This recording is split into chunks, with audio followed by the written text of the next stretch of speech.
Sveiki, mano vardas Vaidas. Aš esu LG Electronics produktų pristatymo vadybininkas Lietuvoje. Leiskite, aš jums pristatysiu naujausią LG išmaniųjų televizorių operacinę sistemą WebOS.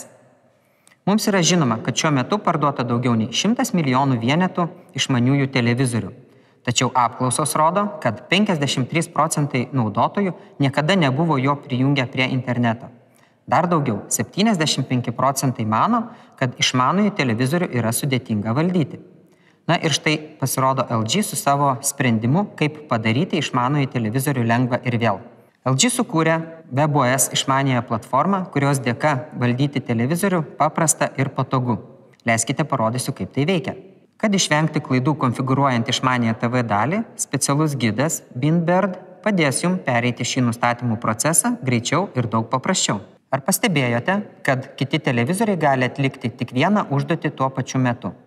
Trečias mūsų punktas yra daugiafunkcionalumas. Paprastai, kai mes žiūrime televiziją, yra momentų, kai norime peržvelgti YouTube vaizdus. Paprasčiausiai atidarome YouTube programėlę, lengva ir greita. Tęsime žiūrėjimą.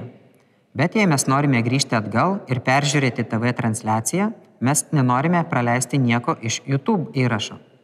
Mes grįžtame atgal ir žiūrime transliaciją. Klausimas, kas nutiko su mūsų vaizdo įrašu. Paprasta, jei mes grįšime atgal į meniu, pamatysime, kad vaizdas buvo sustabdytas ten, kur mes perjungėme.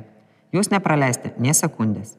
Naudojant išmanėją operacinę sistemą WebOS, mėgautis įvairių turinių galite ne tik jūs, jūsų vaikai, bet ir bet kuris šeimos narys. Štai kad ir LG parduotuvė.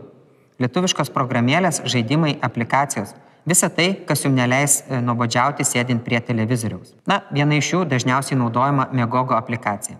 HD kokybės filmai, jokios registracijos. Čia jūs rasite daugiau nei 20 000 valandų vaizdo įrašų. Taigi, su LG televizorium ir WebOS sistema viskas paprasta ir vėl.